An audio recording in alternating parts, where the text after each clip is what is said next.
Muchas gracias, José Manuel. Bien lo comentas, cultura jurídica, y es un placer tener con nosotros al licenciado José Luis González Martínez. Él es presidente de la Barra Tabasqueña de Abogados. Bienvenido. Muy buenos días, Yadi. Pues nuevamente venimos aquí a interactuar con el público selecto que ustedes tienen en el Estado para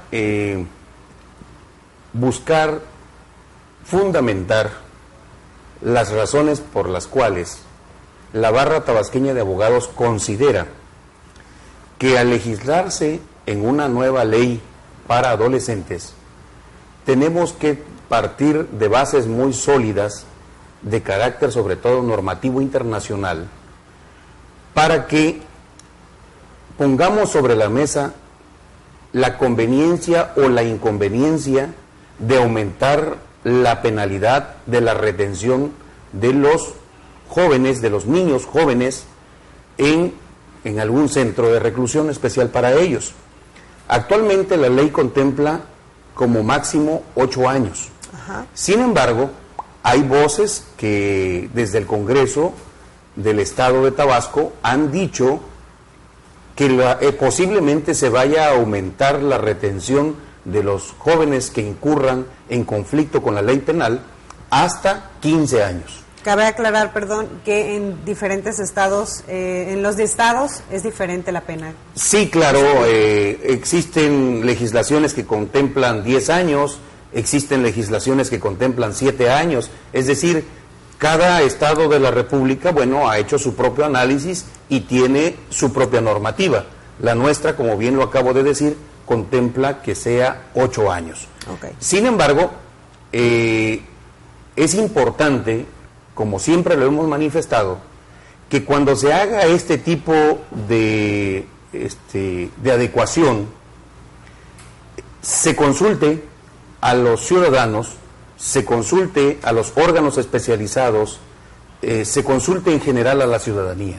¿Por qué? Porque a todos nos interesa este problema que está pasando con nuestros niños y nuestros jóvenes. Claro, sondeando quizá a la gente en general, yo creo que la gran mayoría pues dice, no, si es un asesino, pues que le aumente, ¿no? ¿Por qué la Barra Tabasqueña de Abogados se opondría en este caso a que aumentara la pena? Bueno, yo tengo que partir de una base legal. En primer lugar, es importante que nosotros le hagamos saber a nuestro público que México ratificó el Tratado sobre la Convención sobre los Derechos del Niño en 1989 y que el 10 de junio de este año la Constitución Política de los Estados Unidos Mexicanos contempla precisamente, tuvo una reforma de fondo en donde se insertaron precisamente los principios fundamentales internacionales en materia de derechos humanos. Entonces yo creo que partiendo de esa base, tenemos nosotros que analizar a fondo qué puede ser lo más prudente y lo más conveniente, pero no por el simple hecho de una cuestión electorera o una circunstancia que pueda darnos un plus de otra naturaleza. Claro. Podemos decir, vamos a aumentar la penalidad, ¿sí? Porque hay muchos factores alrededor que tenemos también que analizar, y como lo he dicho en otras entregas, somos corresponsables toda la sociedad. Las disfunciones familiares, el Estado que no cumple totalmente con su función con la ciudadanía, la falta de valores, la falta de empleo, la falta de oportunidades. Hemos a lo mejor fallado en algunas cuestiones de carácter educativo. Es decir, todos somos corresponsables de que un joven en un momento dado agarre o haga conductas indebidas que lastiman a la sociedad. Algo conlleva a una acción definitivamente determinada. Así es. Pero veamos nosotros, por ejemplo, qué dice la Convención sobre los Derechos del Niño, ratificados por México ante la ONU.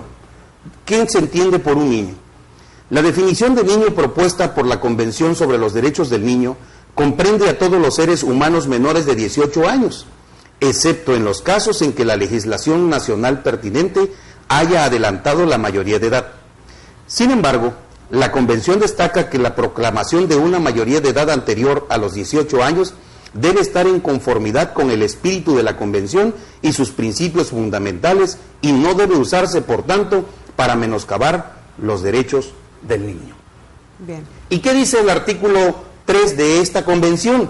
Dice el artículo 3.1: en todas las medidas concernientes a los niños que tomen las instituciones públicas o privadas de bienestar social, los tribunales, las autoridades administrativas o los órganos legislativos, una consideración primordial a que se atenderá será el interés superior del niño. Entonces, si nosotros hacemos un análisis de cuál es el interés superior del niño, es un todo.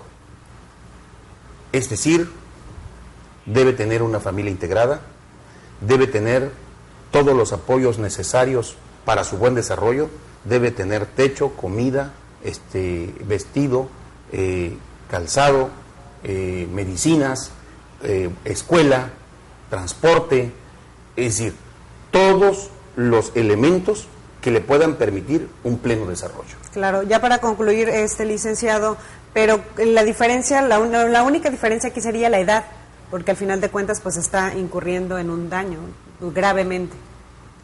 La edad, en cuanto a la edad punitiva de 18 años o más, exacto. ¿A eso refiere? Ajá, y entonces, pero pues sigue siendo una persona que está haciendo daño, ¿no?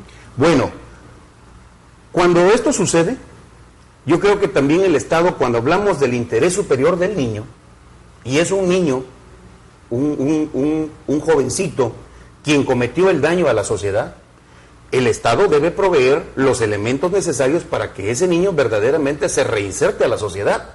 Para ello le debe dar no precisamente un aumento de penalidad, sino le debe dar los elementos necesarios para que éste verdaderamente pueda alcanzar esos objetivos. ¿Cuáles? Tratamiento psicológico, tratamiento psiquiátrico, cuestiones de tipo cultural, más deporte, es decir, son muchas cosas que pueden crearse a su alrededor. Y no precisamente aumentando la penalidad es como vamos a resolver el problema de fondo. Eso es en parte de lo que piensan los miembros e integrantes de la barra tabasqueña de abogados. Y dándole seguimiento, por supuesto, una vez que haya concluida esta pena. Qué bueno que me pregunta a esa parte, porque quiero decirles también que en relación con estos temas o estos tratados ratificados por México de manera internacional, no es nada más ratificarlos y dejarlos ahí, sino que existe un sistema por el cual los estados mantienen informados al Comité de la ONU sobre los derechos del niño, garantizando el control sobre lo que dice la Convención sobre los Derechos del Niño. Se trata de un cuerpo de 18 expertos independientes elegidos por un periodo de 4 años.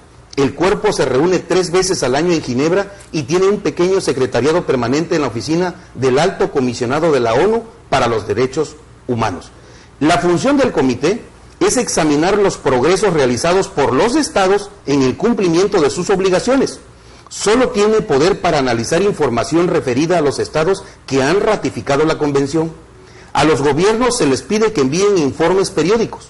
El comité los examina en una vista oral y también busca información de fuentes externas como organizaciones no gubernamentales e intergubernamentales.